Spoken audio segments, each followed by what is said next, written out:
Dans ces vidéos Asiliz, je vous parle de films asiatiques. Vous le savez, mais bon, en même temps, je vous apprends rien là. Et pour ce format, ce qui va se passer, c'est qu'on va alterner entre cinéma live et cinéma d'animation. Alors évidemment, dans le cinéma d'animation, on aura souvent du film japonais. Mais peut-être que je vous réserverai quelques petites surprises. Aujourd'hui, évidemment, un film japonais, un film d'animation japonaise. Et du coup, aujourd'hui, ce sera Maquia.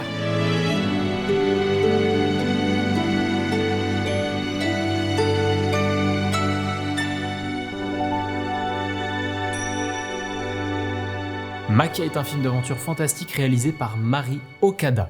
Vous la connaissez peut-être, mais absolument pas en tant que réalisatrice. Et oui, le seul endroit où vous avez pu peut-être entendre son nom, c'était en tant que scénariste. Elle a notamment œuvré pour le scénario de June et la voix du cœur. Un film qui, si vous me suivez un peu, vous savez qu'il me plaît beaucoup. Parce qu'il y avait tout un aspect très proche de l'humain, très proche d'une fille qui est beaucoup délaissée de par sa différence.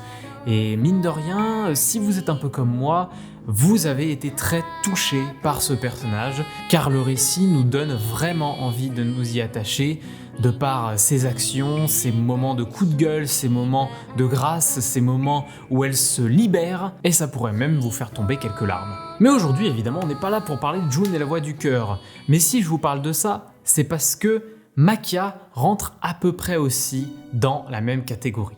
Un film où on suit un personnage qui va beaucoup évoluer, qui est très différent du reste de la population et qui du coup va devoir se cacher d'ailleurs au milieu de cette population. Bon, il est temps quand même de faire le synopsis. Maquia raconte l'histoire de Maquia, très original, qui fait partie de la race des Yolf. Pour vous faire très simple, c'est des elfes. Ils peuvent vivre éternellement, en tout cas quasiment. Ce peuple est très connu pour ça, mais aussi parce qu'il crée énormément de textiles. Et un peuple très royal, très empire, on va dire ça comme ça, va envahir le territoire d'Yolf pour récupérer quelques femmes afin de s'accoupler avec elles pour créer des enfants éternels, on va dire ça comme ça. En tout cas, c'est une des principales raisons, mais il y a aussi qui vont pouvoir réunir différents animaux qui viennent aussi de cette tribu. Maquia, elle, va réussir à s'enfuir et elle va passer à côté de différents camps qui ont déjà été attaqués. Elle fouille un peu les camps, voir s'il n'y a pas un petit peu de nourriture ou des gens à sauver, on ne sait jamais.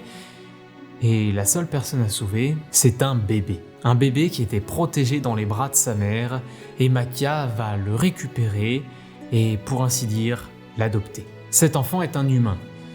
Et du coup, on va vivre l'histoire de Maquia et vivre son aventure de mère avec un enfant humain. Je ne sais pas si vous voyez un peu le principe de pourquoi ça peut être excellent. Ça peut vous paraître bête, hein, mais imaginez un personnage s'attacher à un enfant humain, donc un enfant qui peut vivre, on va dire, allez, jusqu'à 80 ans, et Maquia qui peut vivre éternellement, sans vieillir, ou en tout cas quasiment pas. On a là un principe narratif qui déjà crée une sorte de tension à se dire qu'est-ce qui va se passer même si on sait déjà la fin, qu'est-ce qu'il y a de si palpitant dans toute cette aventure? Eh bien je vais vous le dire, je suis là pour ça en même temps. Maquia est un film magnifique, mais d'abord je vais vous parler du contexte dans lequel j'ai vu Maquia la première fois. Nous étions un jour où il y avait, on va dire, une journée cinéma assez chargée. Je suis allé 3 fois au cinéma ce jour-là. La première fois, c'était pour aller voir Memories of Murder au cinéma, donc c'était plutôt une grande expérience de pouvoir le voir au ciné, sachant que c'est un film qui est sorti il y a pas mal de temps. Puis je suis allé voir Les Enfants de la Mer, et là, malheureusement, j'ai pas été du tout emballé par le projet. J'en parlerai peut-être un jour, hein, mais... Et le dernier film à voir, c'était Maquia, et c'était assez inespéré, parce que Maquia, en France, est sorti exclusivement en DVD Blu-ray. Donc il ne devait pas sortir au cinéma, mais merci au cinéma Le Méliès à Grenoble qui a fait une diffusion exceptionnelle du film au cinéma. Et ça, c'était cool, parce que vu le film, ça fait du bien. Voir ce film après avoir vu Les Enfants de la Mer, c'est sûr que c'était une grosse différence. Les Enfants de la Mer avaient des ambitions visuelles très très fortes, pour le coup on peut pas lui retirer ça, avec un format cinémascope, et Maquia on était sur un 16/9 assez classique, donc c'est vrai que ça faisait une grosse différence, ne serait-ce qu'en termes de design. Mais pour autant, Maquia propose un design très proche de ce qu'on peut attendre d'un cinéma d'animation japonais. à savoir des ombres bien marquées, des décors très fournis en détail, une lumière et donc des ombres très marquées et très bien amenées. On n'est pas au niveau d'un Makoto Shinkai, mais on est quand même sur quelque chose de très joli. En revanche, là où on peut être légèrement rebuté, c'est au niveau du chara design. Ils ont un grand front, un petit nez, des têtes très rondes, et effectivement, ça peut faire un peu bizarre. Et le deuxième aspect, c'est le côté animation 3D. Il y en a un petit peu, du fait qu'il y a des animaux un petit peu métalliques, enfin, on va dire, c'est un mix entre des animaux et des robots, j'ai l'impression, ces machins. Et donc, l'animation à ce niveau-là est pas la plus belle du monde. Mais ça n'enlève en rien la magie de ce film. Déjà parce qu'il y a de la magie dedans. C'est ma blague préférée de cette année. Non, c'est surtout qu'il y a quelque chose de très fort dans ce film, c'est sa narration. Oui, la narration d'un film peut être quelque chose de très important, peut amener quelque chose de complètement différent. J'ai en tête par exemple JSA que je vous ai présenté la dernière fois, qui fonctionne sur les témoignages, les flashbacks, les choses comme ça, mais qui font partie intégrante du film et donc racontent l'histoire d'une manière complètement différente de ce qu'on pourrait attendre d'un film linéaire. On a aussi des types de narration un peu comme Forrest Gump, avec un personnage qui raconte tout ce qui lui arrive, et du coup avec beaucoup d'ellipses temporelles à dire voilà, moi j'ai grandi, j'ai fait ça, et ça apporte une narration qui nous fait vivre avec le personnage, mais très proche du personnage, et c'est ce qui est très fort dans Forrest Gump, je vous apprends rien. Maquia ici, la narration est très forte, et du coup son montage y est pas mal lié, l'enfant vieillit, mais Maquia pas du tout. Et pour vous donner un peu une idée, le film se passe sur, on va dire, 80 ans. Mais comme on suit le film du point de vue de Maquia, on a l'impression en passant d'une scène à une autre qu'on n'a pas vraiment avancé dans l'histoire à part en voyant le gamin grandir. Et c'est ça qui est assez fou, c'est qu'en plus ça ne choque même pas. Quand tu regardes le film, tu te dis bah c'est normal. C'est pas comme ces fameuses scènes de 5 minutes où on voit l'enfant grandir dans toutes ces 5 minutes avec, je sais pas, une petite musique en fond ou un truc comme ça. Non, là c'est tout le long du film, il y a de temps en temps des grosses scènes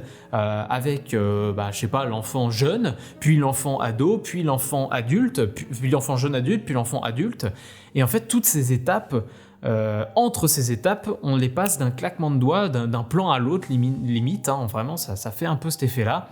Et Maquia, on la voit par exemple, du jour au lendemain, au début elle était chez une famille d'accueil qui était très gentille et qui l'accueillait, et puis plan d'après, elle vit dans un appartement tout en étant serveuse dans un bar. Et autant vous dire que cette ellipse, en fait, ça montre à quel point on s'accroche au point de vue de Maquia, à ce point de vue que pour elle, 20 ans, ça se fait en une fraction de seconde. Et du coup, elle voit son enfant grandir beaucoup trop vite. Elle a l'impression que du coup, elle n'est pas maître, elle n'est pas maître de sa vie, elle n'est pas mère, elle n'est pas assez proche de son enfant parce que elle n'arrive pas à vraiment suivre toute son évolution. Et du coup, elle en souffre et du coup, elle voit même son enfant souffrir du fait que il la considère comme sa mère, mais il sait que c'est pas vraiment sa mère. Et ça, c'est cool pour le coup. On tombe pas dans les écueils du faut que je te raconte un truc, je suis pas ta mère en fait. Non, dans ce film-là, c'est comme si l'enfant l'avait appris à un moment et on laisse ça de côté parce que de toute façon, c'est pas important de s'attarder dessus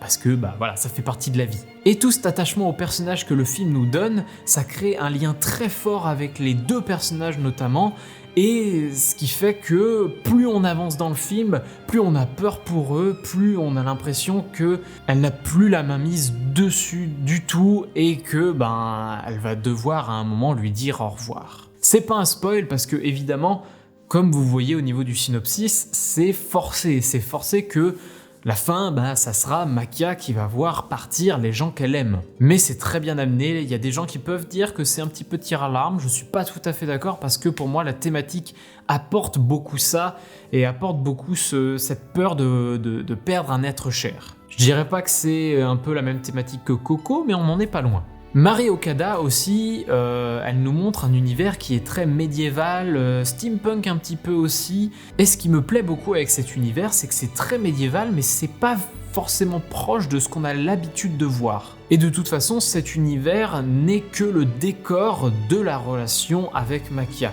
Moi, je vous encourage beaucoup à voir ce film, j'ai dit, je pense, la majorité des choses que je voulais dire dessus. N'hésitez pas à vous abonner et à activer la cloche pour voir d'autres vidéos de conseils de films asiatiques. Et moi je vous donne rendez-vous la prochaine fois pour une nouvelle vidéo Asie, jeux de société ou autre. Et d'ici là, à la limite, mettez-moi dans les commentaires la prochaine fois où vous voulez un film coup de poing ou un film enfermé. Allez, salut!